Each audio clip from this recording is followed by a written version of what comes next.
seen elephants before, but I've never been this close to an elephant in a natural setting before. So I've been on safaris, but I've never just been sitting reading a book and had one just walk past. And so close, we're just above him. Great view. He's just moseying along. Having his dinner. You come across them, like in the mornings we can't jog outside of this camp, but right here there's a 10-metre drop between us, so I think we're relatively safe. We always say volunteering is about the projects and not the place, but if you're volunteering here you have an amazing place to come back to in the evening, and if you're not volunteering here, well then you don't want to get up here for your weekends away. All over Zambia before we got here, everybody was saying, you have to go to South Luangwa, it's the best park in the world. Yeah, I think it ranks up there, definitely. I mean, it's still a remote area to get to, and that's the beauty of the place. So you got to want to come here to get here, because it's not an easy place to get to. We do have flights coming in and out and stuff, but it's an exceptional area for cats, and especially leopards and things like that. I mean, the sightings of leopard here, there's no other place like it. If you look at any documentary that's been done of any sort of leopard, or in fact hippo, it's done in the Luangwa Valley. It's still a non-commercialized park that you can go to, which are becoming few and far between in Africa now. It's still rural, rustic, and the way I think Africa should be. And you should be seeing the wildlife. There's a void there was a gap left where just the guy who wanted to come for a self-catering weekend couldn't afford to pay $400, $500, $600 to go to I call them a gold tap clubs, lodges and things like that. So we recognized that and decided we also had the space available where you could partition certain activities, because there's always that interaction between where people don't want to go where there's overlanders, or they don't want to go where the campers they've seen if they're doing something different. That's why, and that's how we developed. So we developed into a camp as opposed to into a lodge. We do camping, we do overland, trucks come in here, we do backpacking, we have backpackers room, we do volunteers. Then we sort of go up one notch and we have the ensuite, not on the river front accommodation. Our local market and our Malawian market are very keen on self-catering. So we have the chalets, which the intention is to have 7 of those up, are self-catering, self-contained kitchenette, bathroom, chalets with an outside barbecue area, so that they come and they do their own thing. And then our up market is where we're sitting right now. We have air-conditioned tents with a nice, open, wide toilet or large toilet area in the back, which is very popular, especially at this time of the year in October. So we cover everything.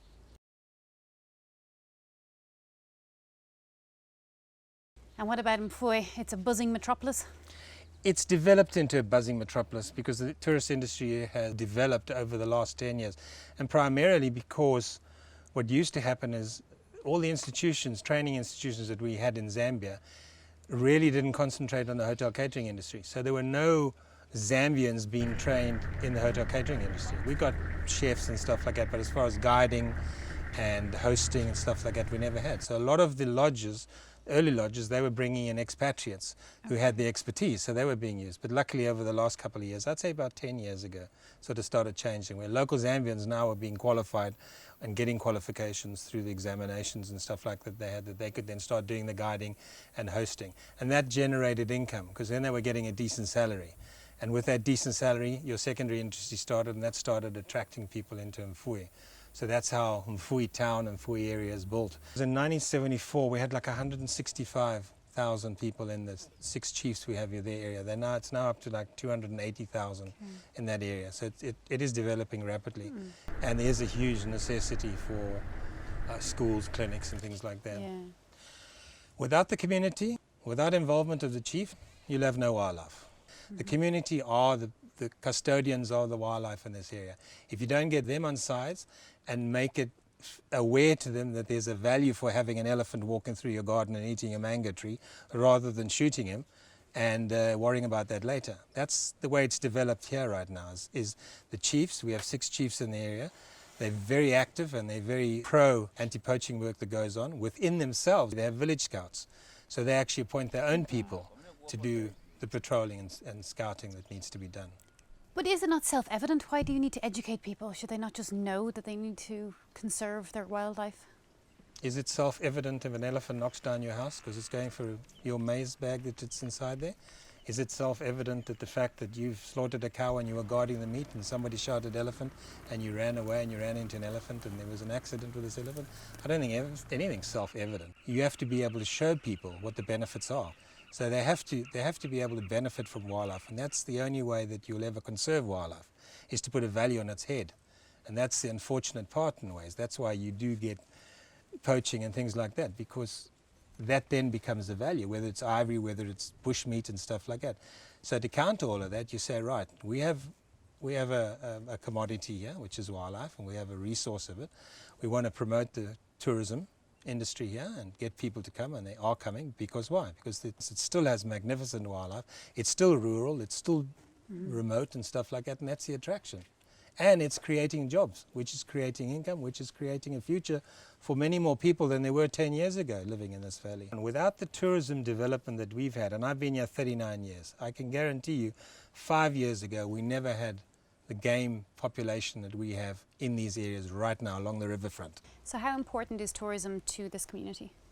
Absolutely 100%. This community is completely funded, run by the tourist operations here. And remember, it's just the basic tourist lodges that are operating here. There's no secondary industry here yet. So there's no bakeries, there's one service station, but there's nothing. Everything else is being brought in.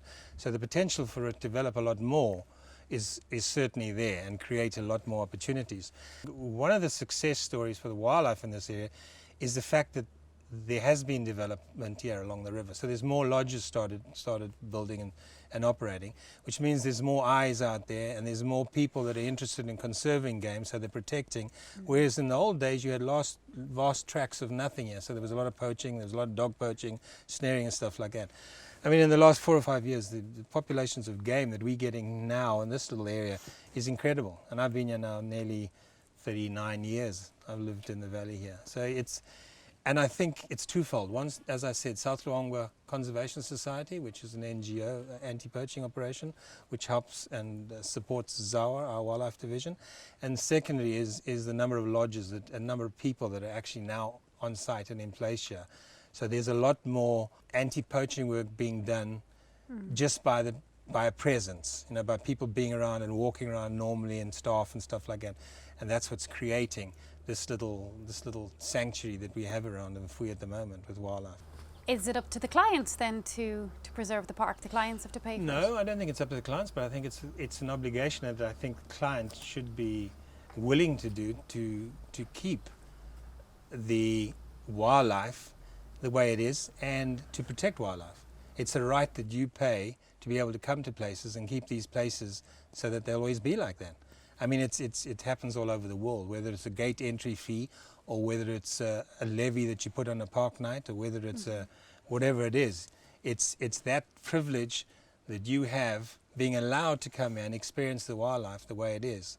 And you pay for that privilege no matter where you are or whatever you're doing. And it's not a large amount of money. I mean, in comparison to the overall cost of a safari, it's minimal. It's like $1 if you're camping, stuff like that. But that dollar is $1 spent in the right direction, in education and in protecting the wildlife through SLCS. If you think about it, I mean, you've got education, you've got health, you've got all that stuff that needs to be looked after first before you've got any money left over that you can hand out to wildlife. So wildlife itself has to generate its own funds, and I think that's where Luangwa is special in the way that the tourist industry has realized that and recognized that, and through that started these different funding operations like LCCF, like Project Luangwa. We are one of the few areas in Africa that have things like Project Luangwa and LCCF that are generated by the lodges and by the tourists going to the lodges. Zambia is one of the few, if not the only one, that actually has local tourist generated funds or sources of income that they can put back in the community. Yeah, it works hand in hand. You've got to keep the environment and the wildlife the way it is to attract people to want to come here. You carry on attracting people to want to come here, so your volumes stay up, your income stays up, and you can pump that money back into the community, which is what's happening here. That's the success story of this place right now, is that's happening. If things change and for some reason, development, tar roads coming in, the tar road that's due to come in here changes the dynamics of the place, then that's something that then has to be dealt with at that time. but it's always in the back of your mind, and it's in the back of our mind. So we are already working at the alternative too, if it should happen. And how do we change that? How do we ensure that we remain the way we are?